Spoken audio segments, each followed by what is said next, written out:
கூட்டுறவு சங்கங்கள்ல மற்றும் கூட்டுறவு வங்கிகள்ல காலியா இருக்கிற உதவியாளர் பணிக்கான அறிவிப்பை வந்து வெளியிட்டிருக்காங்க. இந்த வீடியோல உதவியாளர் பணிக்கான கல்வி தகுதி, சம்பள விவரங்கள் மற்றும் வயது வரம்பு, அப்ளை பண்றது எப்படி அப்படின்னு சொல்லிட்டு இந்த வீடியோல டீடைல்டா நம்ம வந்து பார்க்கலாம். அதுக்கு முன்னாடி நம்மளுடைய யூடியூப் சேனல்ல தமிழ்நாடு அரசு வேலைவாய்ப்பு, மத்திய அரசு வேலைவாய்ப்பு தகவல்களை ரெகுலராக அப்டேட் பண்ணிட்டு வரோம். மறக்காம நம்மளுடைய யூடியூப் சேனலை சப்ஸ்கிரைப் பண்ணுங்க. டிஸ்கிரிப்ஷனில் கொடுத்துற வாட்ஸ்அப் குரூப் லிங்க், அதுக்கப்புறம் டெலிகிராம் லிங்கையும் வந்து கிளிக் பண்ணி நம்மளுடைய அரசு வேலைவாய்ப்புக்கு உள்ள மறக்காம வந்து இணைங்க. கூட்டுறவு சங்கங்கள் மற்றும் வங்கிகளில் காலியா இருக்கிற உதவியாளர் பணியை நிரப்ப மாவட்ட ஆட்சேர்ப்பு நிலையம் மூலமா வந்து பார்த்தீங்கன்னா ஒரு மாவட்டத்துக்கு வந்து அறிவிப்பு வெளியிட்டிருக்காங்க. நான் அரியலூர் மாவட்டத்துடைய நோட்டிஃபிகேஷன் வந்து ஓப்பன் பண்ணியிருக்கேன். எல்லா மாவட்டத்திற்கும் ஒரே மாதிரியான கல்வி தகுதி, வயது வரம்பு மற்றும் வந்து பார்த்தீங்கன்னா சம்பளமும் வந்து பார்த்தீங்கன்னா ஒரே மாதிரி தான் வந்து ஃபிக்ஸ் பண்ணிருக்காங்க. இந்த பணிக்கு அப்ளை பண்றதுக்கு வந்து பார்த்தீங்கன்னா லாஸ்ட் டேட் என்னைக்கு வந்து சொல்லியிருக்காங்கன்னா 29/8/2025 வந்து நீங்க வந்து அப்ளை பண்ணிடணும். இந்த நோட்டிஃபிகேஷன் படி பார்த்தீங்கன்னா மாவட்ட மத்திய கூட்டுறவு வங்கியில உதவியாளர் பணிக்கு 23,640 96,395 வரைக்கும் சம்பளம் வந்து ஃபிக்ஸ் பண்ணிருக்காங்க. இது வங்கிகளுக்கான உதவியாளர் பணிக்கான சேலரி வந்து இவ்வளவு ஃபிக்ஸ் பண்ணிருக்காங்க.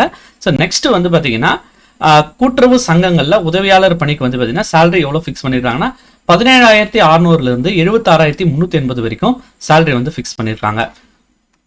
அடுத்து வந்து பாத்தீங்கன்னா இந்த பணிக்கான வயது வரம்பு மற்றும் டீடைல்ஸ் வந்து பார்க்கலாம். ஸோ அதுக்கு முன்னாடி வந்து பார்த்தீங்கன்னா இந்த பணிக்கு வந்து இப்போ அப்ளை பண்ணுறதுக்கான லாஸ்ட் டேட் வந்து பார்த்தீங்கன்னா 29/8/2025. எழுத்து தேர்வு எப்போ நடத்துறாங்கன்னு வந்து பார்த்தீங்கன்னா 11/10/2025 வந்து பார்த்தீங்கன்னா எழுத்து தேர்வு வந்து நடத்துறோம்னு வந்து சொல்லியிருக்காங்க. இந்த பணிக்கு வயது வரம்பு வந்து பார்த்தீங்கன்னா 18 வயசு வந்து கம்ப்ளீட் ஆயிருக்கணும் அப்படின்னு வந்து சொல்லியிருக்காங்க. அடுத்தது வயது வரம்பு ஒரு கம்யூனிட்டி வைஸாக வந்து பார்க்கலாம். எஸ்சி, எஸ்டி, அதுக்கப்புறம் வந்து பார்த்தீங்கன்னா பிசி, பிசிஎம், எம்பிசி உள்ளிட்ட பிரிவினருக்கு வந்து பார்த்தீங்கன்னா வயது வரம்பு கிடையாதுன்னு வந்து சொல்லியிருக்காங்க. அதுக்கப்புறம் நெக்ஸ்ட் வந்து பார்த்தீங்கன்னா ஓசி பிரிவினருக்கு 32 வயசுக்குள்ள வந்து இருக்கணும். அனைத்து இனத்தை சார்ந்த ஆதரவற்ற விதவைகளுக்கு வயது வரம்பு இல்லைன்னு சொல்லியிருக்காங்க.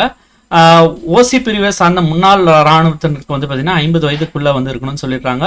ஓசி பிரிவை சார்ந்த மாற்றுத்திறனாளிகளுக்கு வந்து பார்த்தீங்கன்னா 42 வயசுக்குள்ள வந்து இருக்கணும்னு சொல்லியிருக்காங்க. ஸோ நெக்ஸ்ட் ரொம்ப இம்பார்ட்டன்டான விஷயம், இந்த பணிக்கான உதவியாளர் பணிக்கான கல்வி தகுதியை வந்து பார்க்கலாம். ஏதோ ஒரு டிகிரி வந்து முடிச்சிருக்கணும் அப்படின்னு வந்து சொல்லியிருக்காங்க. அதுவும் வந்து பார்த்தீங்கன்னா 10th +2 + டிகிரி 3 வருஷம் அடிப்படையில் வந்து இருக்கணும் அப்படின்னு வந்து சொல்லியிருக்காங்க. இந்த பணிக்கு கூடுதலாக வந்து பார்த்தீங்கன்னா பல்கலைக்கழகங்களால் வழங்கப்படும் பட்டப்படிப்பு பதிலாக 15 ஆண்டுகள் இராணுவத்தில் பணிபுரிந்த இராணுவத்தால் வழங்கப்படும் பட்டப்படிப்பு சான்றிதழ் பெற்றுள்ள முன்னாள் இராணுவத்தினரும் வந்து விண்ணப்பிக்கலாம் அப்படின்னு வந்து சொல்லியிருக்காங்க. ஆனால் ஒரு கண்டிஷனும் வந்து கொடுத்துட்றாங்க. அது என்னன்னா எஸ்எல்சியும் ஹெச்எஸ்சி அதாவது +2 வந்து அவங்க வந்து பாஸ் பண்ணியிருக்கணும் அப்படின்னு வந்து சொல்லியிருக்காங்க. நெக்ஸ்ட் வந்து பார்த்தீங்கன்னா இந்த பணிக்கான முக்கியமான இன்னொரு விஷயம் என்னன்னா கூட்டுறவு பயிற்சி வந்து கட்டாயம் வந்து முடிச்சிருக்கணும் அப்படின்னு வந்து சொல்லியிருக்காங்க. இந்த கூட்டுறவு பயிற்சி வந்து பார்த்தீங்கன்னா எந்தெந்த யூனிவர்சிட்டிஸ் இல்லை வந்து பல்கலைக்கழகம் வந்து பண்ணலான்னு சொல்லி டீட்டெயில்ஸ் வந்து வெளியிட்டிருக்காங்க. தமிழ்நாடு கூட்டுறவு ஒன்றியத்தால் நடத்தப்படும் கூட்டுறவு மேலாண்மை நிலையங்களில் வழங்கப்படும் கூட்டுறவு பயிற்சி டிப்ளமா இன் கோஆபரேட்டிவ் மேனேஜ்மெண்ட் வந்து முடிச்சிருக்கணும் அப்படின்னு சொல்லியிருக்காங்க. அப்படி இல்லைன்னா சென்னை நடேசன் கூட்டுறவு மேலாண்மை நிலையம் மற்றும் மதுரை கூட்டுறவு மேலாண்மை நிலையம் நடத்தும் உயர் கூட்டுறவு பயிற்சி higher diploma in cooperative management வந்து முடிச்சிருக்கணும்னு சொல்லியிருக்காங்க. இது இல்லாம வேற எதெல்லாம் வந்து பாத்தீங்கன்னா கூட்டுறவு பயிற்சி டிப்ளமா இன் கோஆபரேட்டிவ் மேனேஜ்மெண்ட் முடிக்காம மற்ற கோர்சஸ் முடிச்சிருந்தா, கோஆபரேட்டிவ்ல முடிச்சிருந்தா அதெல்லாம் எலிஜிபிள் எது அப்படின்னு சொல்லி கொடுத்துட்றாங்க. வைகுந்த் மெத்தா தேசிய கூட்டுறவு நிறுவனம் புனேல இருக்குது. அதில் கூட்டுறவு பட்டம் பெற்றவங்களும் அப்ளை பண்ணலாம். பிகாம் கூட்டுறவு பட்டவங்களும் முடிச்சவங்க அப்ளை பண்ணலாம். எம்காம் கூட்டுறவு முடிச்சவங்க அப்ளை பண்ணலாம். எம்ஏ கூட்டுறவு, அதுக்கப்புறம் வந்து பார்த்தீங்கன்னா பல்கலைக்கழக மானிய குழுவால் அங்கீகரிக்கப்பட்ட ஏதேனும் பல்கலைக்கழகத்தால் வழங்கப்பட்ட கூட்டுறவு முதுநிலை பட்டப்படிப்பு, அதாவது யூஜிசி அஃபிலேட் பண்ண காலேஜஸ்ல இல்லை யூனிவர்சிட்டிஸ்ல வந்து பார்த்தீங்கன்னா கூட்டுறவுல முதுநிலை பட்டப்படிப்பு, அதாவது எம்ஏ கூட்டுறவு பட்டப்படிப்பு வந்து முடிச்சிருவங்க வந்து பார்த்தீங்கன்னா அப்ளை பண்ணுறதுக்கும் எலிஜிபிள் அப்படின்னு சொல்லியிருக்காங்க. அப்புறம் வந்து பிஏ கூட்டுறவு, பிகாம் கூட்டுறவு உள்ளிட்ட எஜுகேஷன் குவாலிஃபிகேஷன்ல இருக்கிறவங்க இந்த பணிக்கு வந்து அப்ளை பண்ணலாம் அப்படின்னு வந்து சொல்லியிருக்காங்க. ஸோ நெக்ஸ்ட் வந்து பார்த்தீங்கன்னா கணினி பயன்பாட்டில் அடிப்படை அறிவு பெற்றிருக்கணும் அப்படின்னு வந்து சொல்லியிருக்காங்க. நெக்ஸ்ட் வந்து பார்த்தீங்கன்னா இந்த பணிக்கு அப்ளை பண்ணுறதுக்கான ஃபீஸ் வந்து பார்த்தீங்கன்னா 250 ரூபாய். யாருக்குன்னு பார்த்தீங்கன்னா எஸ்சி, எஸ்டி பிரிவினருக்கும், அதுக்கப்புறம் மாற்றுத்திறனாளிகளுக்கும், ஆதரவற்ற விதவைகளுக்கும் வந்து பார்த்தீங்கன்னா 250 ரூபாய் ஃபீஸ் வந்து ஃபிக்ஸ் பண்ணியிருக்காங்க.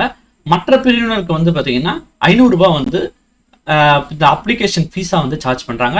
இது இப்போ இந்த பேமெண்ட் வந்து பார்த்தீங்கன்னா ஆன்லைன் மூலமாக தான் உங்களுடைய டிஸ்ட்ரிக்ட் வெப்சைட், ஒரு டிஸ்ட்ரிக்டான வெப்சைட் இருக்குது, அந்த வெப்சைட்டில் நீங்கள் போயிட்டு அப்ளை பண்ணி ஃபீஸை வந்து பே பண்ணணும்.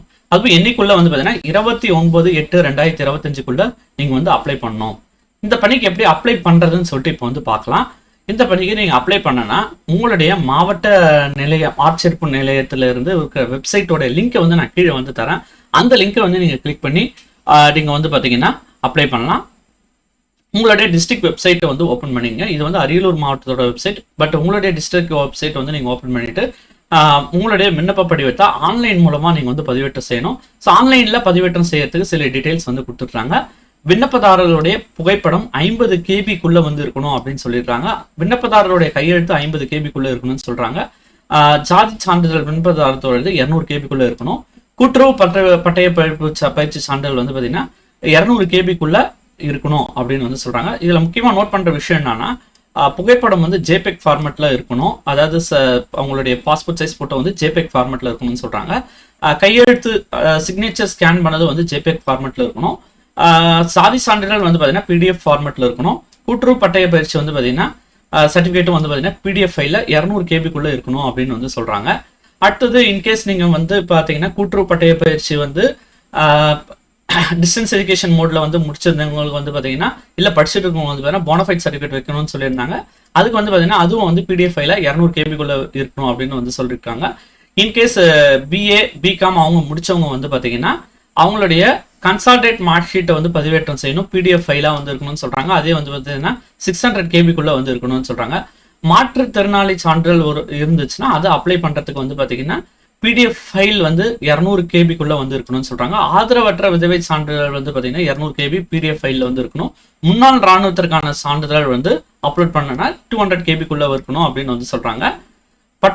படிப்பினை தமிழ் வழியில் படித்திற்கான PSTM சர்டிஃபிகேட் வந்து பார்த்தீங்கன்னா PDF ஃபைல்ல வந்து இருக்கணும். அதுவும் 200 KB வந்து இருக்கணும் அப்படின்னு வந்து சொல்லியிருக்காங்க. பட்டப்படிப்பு முடித்திற்கான சான்றுகள் 200 KB வந்து இருக்கணும் அப்படின்னு வந்து சொல்லியிருக்காங்க.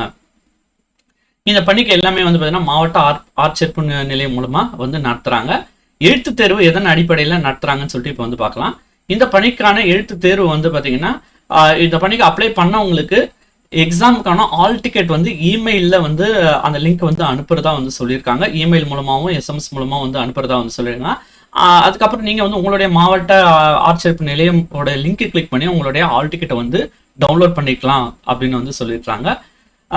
எழுத்து தேர்வு வந்து பார்த்தீங்கன்னா பட்டப்படிப்பு நிலையான தரத்துடன் வந்து அதாவது டிகிரி லெவல் ஸ்டாண்டர்டில் கூட்டுறவு மேலாண்மை, கூட்டுறவு நிதி மற்றும் வங்கியில், கூட்டுறவு கணக்கியல், கணினி பயன்பாடு, பொது அறிவு, தமிழ் போன்ற பாடங்கள்ல இருந்து கொஷின்ஸ் வந்து கேட்கறதா வந்து சொல்லியிருக்காங்க. மொத்தம் வந்து பார்த்தீங்கன்னா 200 கொஷின்ஸ் வந்து கேட்பாங்க இந்த எக்ஸாமினேஷனுக்கு. 170 மார்க்ஸ் வந்து ஃபிக்ஸ் பண்றாங்க. எக்ஸாமுக்கான டூரேஷன் வந்து பார்த்தீங்கன்னா 180 மினிட்ஸ் வந்து இருக்கு. மேற்கொண்டு இதுக்கான சிலபஸ் வந்து பார்த்தீங்கன்னா உங்களுடைய மாவட்ட இணையதளத்தில் வந்து வெளியிட்டிருப்பாங்க. நானே கீழே டிஸ்கிரிப்ஷனில் இருக்கிற லிங்க்ல வந்து நான் சிலபஸ் வந்து நான் தரேன். நீங்கள் அதை கிளிக் பண்ணி டவுன்லோட் பண்ணிக்கலாம். மேலும் எழுத்து தேர்வு முடிஞ்சவொடனே அதுக்கான ஆன்சர்ஸ் வந்து அவங்களுடைய டிஸ்ட்ரிக்ட் வெப்சைட்லேயே அப்லோட் பண்ணுவோம்னு வந்து சொல்லியிருக்காங்க. நேர்முக தேர்வு வந்து எதன் அடிப்படையில் நடத்துகிறாங்கன்னா மார்க் எலிஜிபிலிட்டி பேஸ் பண்ணி உங்களுடைய மார்க்ஸை வந்து ஷார்ட் லிஸ்ட் பண்ணி உங்களுக்கு வந்து பார்த்தீங்கன்னா இன்டர்வியூ வந்து நடத்துவாங்க. இன்டர்வியூ